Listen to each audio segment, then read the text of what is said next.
We are looking at how to pronounce this word and more confusing vocabulary and names. Stay tuned to learn more.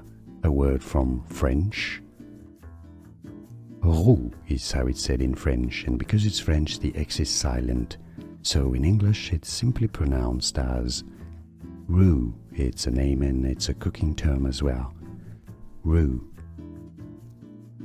We are looking at how to pronounce this word and more confusing vocabulary and names. Stay tuned to learn more. A word from French. Roux is how it's said in French, and because it's French, the X is silent. So in English, it's simply pronounced as roux. It's a name and it's a cooking term as well. Roux. Here are more videos on how to pronounce more confusing words and names too many mispronounce. Like this video if you found it useful. I appreciate your support. I'll see you soon and thanks for watching.